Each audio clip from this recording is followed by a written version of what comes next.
attendez-vous à être choqués. Toutes vos pensées vont être troublées. La réalité ne sera plus jamais comme elle était avant. Certaines personnes n'accepteront pas la vérité. D'autres crieront au scandale. T'en as même peut-être certains qui s'évanouiront. On vous dit que certaines choses devraient rester comme elles sont. Tout le monde vous ment, sauf moi. Je vais vous révéler les plus grands secrets de ce monde. Les choses que personne ne voudrait affirmer. Mais moi, j'ai osé porter mes couilles, messieurs. Je vais vous faire découvrir un monde de taille, de grandeur, de vertige, un monde de comparaison, un monde d'inégalité. Tout ceci me fascine et la réalité va vous frapper. J'en abuse un peu, mais c'est pour le watch time, tu vois, c'est pour gratter un peu. Je parle simplement des vidéos de comparaison. Ouais, des vidéos de comparaison. Mais pas n'importe quelle vidéo. Je parle bien des vidéos de comparaison d'éléments précis. Tels que, pour te donner un exemple pour que tu comprennes bien, au niveau de la taille, si je te parlais de la Tour Eiffel, c'est un grand monument quand même. C'est assez immense. Tous les Parisiens, vous voyez que ça vous fait une belle référence, d'accord? Et si je vous parlais du Mont Blanc, pas la plus grande des montagnes, mais une très grande montagne, combien faudrait-il de Tour Eiffel pour arriver au sommet du Mont Blanc?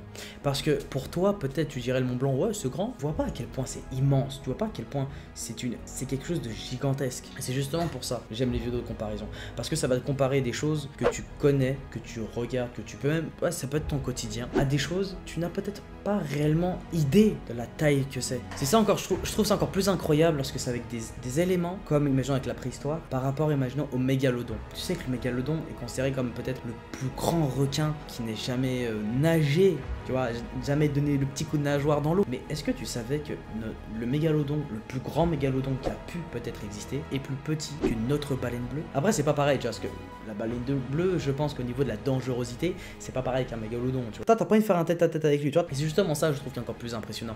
C'est quand tu compares des choses qui pour toi sont gigantesques et que tu compares des choses que tu connais, tu remarques encore plus la taille de ceci. Par exemple, attention, tout ce que je dis, c'est pas de la vulgarisation quoi, parce que je suis pas scientifique, c'est juste par rapport à un passionné et par rapport à des vidéos que je regarde qui ne sont pas aussi la réalité. Il faut faire vraiment, voilà, l'erreur est humaine et tout, les tailles ne sont peut-être pas parfaites. Et là où ça devient beaucoup plus intéressant, c'est avec l'histoire. Comme par exemple avec les bombes. Si je te disais, quelle est la bombe qui fut la plus terrible jamais connue? Tu me dirais peut-être la bombe d'Hiroshima. C'est vrai que la bombe d'Hiroshima était immense, incroyable au niveau de l'impact que ça a eu et tout, parce que ça a tué beaucoup de personnes. Est-ce que tu sais qu'aujourd'hui, il y a une bombe beaucoup plus puissante qui a été créée, la Tsar Bomba, connue par nous tous? Mais est-ce que tu sais combien de fois elle est beaucoup plus puissante que la bombe d'Hiroshima? 3126 fois. Comprends-tu la taille que ça a, le queutru? Imagine sur Paris, la taille que ça prendrait, c'est immense. C'est comme au niveau aussi des astéroïdes. Si tu savais qu'il y avait des millions d'astéroïdes qui tombaient sur la Terre, mais qui étaient trop insignifiants au niveau de la taille pour réellement présenter un danger. Si tu compares tout cela,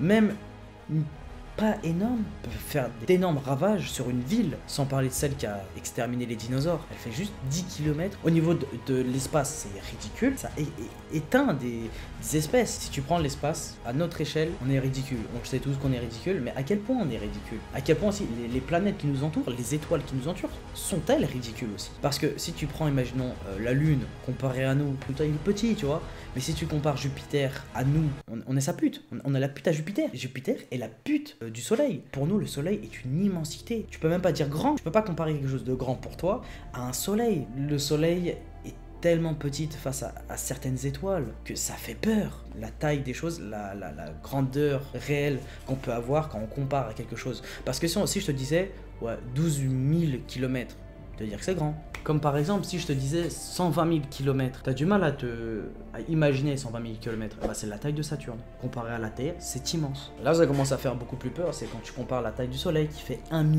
400 000 de kilomètres. Saturne déjà est rikiki, le Soleil est immense, mais le Soleil n'est même pas à la cheville ou même au doigt de pied de certaines étoiles. Comme d'autres étoiles qui ne sont pas du tout à côté de nous, comme Arcturus. Rien que cette étoile, elle fait 36 millions de kilomètres. Ce n'est pas comparable à une échelle qu'on peut avoir. Quand tu regardes le ciel, tu vois des petits morceaux d'étoiles. Pour toi, t'as l'impression que toi, c'est tout petit, mais c'est gigantesque pour toi. C'est juste que ça a des millions de kilomètres de nous, même pas des millions, des milliards, voire des années-lumière de nous, on n'a pas la référence. On peut pas imaginer juste en disant, ok, le Soleil fait 1,4 million, Arcturus à peu près 36 millions de kilomètres. Justement, c'est là que c'est bien quand tu prends des personnes qui ont un peu taffé le truc et qui ont fait des grandes comparaisons, peut-être vulgarisées, mais que tu comprends la force des choses. C'est là justement que tu te dis que l'astéroïde qui nous a tapé, qui avait tapé la Terre il y a un bon paquet d'années là, après il est ridicule, hein. On peut se faire frapper par beaucoup plus gros. Peut-être ça peut être nous l'astéroïde, tu vois ce que je veux dire? Peut-être ça peut être nous l'astéroïde qui peut aller taper une étoile.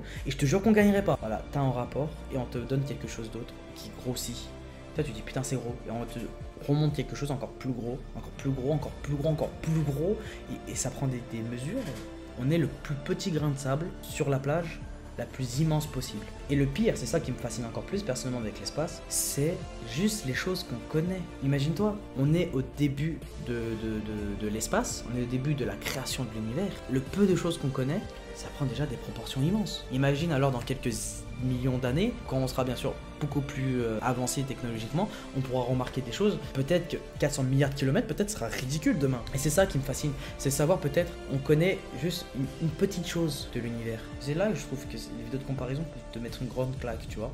Des fois, vraiment, je regarde une vidéo, ça me fait des petits chocs, je me dis putain, c'est justement cette notion de non-connaissance, cette hypothèse que tu peux avoir. Et même après, si t'aimes pas tout ce qui est au niveau, justement, de l'espace, ou même au niveau des éruptions, même, tu vois, ce que tu veux même. T'es fan de manga? Quel est le personnage le plus grand jamais créé dans un manga? Je connais la réponse. Je vais pas te le dire parce que j'ai pas envie de te spoiler. Ah, ça fait peur. Même au niveau des créatures de jeux vidéo. Quel est le personnage dans les jeux vidéo le plus grand jamais créé? Je connais la réponse. Ah, je vais pas te balancer, sinon ce serait con. Je cherche pas à faire de pub réellement pour ces chaînes, parce que c'est des chaînes qui font 25 millions par vidéo. Ça ne m'intéresse pas, mais c'est vraiment juste au niveau de la comparaison. Je cherche juste à vous donner peut-être envie, si jamais regardez ces vidéos là, dites-moi quelle est la chose qui vous a le plus choqué ou du moins perturbé dans tous ces genres de vidéos. Dites-le moi dans le commentaire bien sûr. Moi avec mes 1m73 je fais petit quand même hein.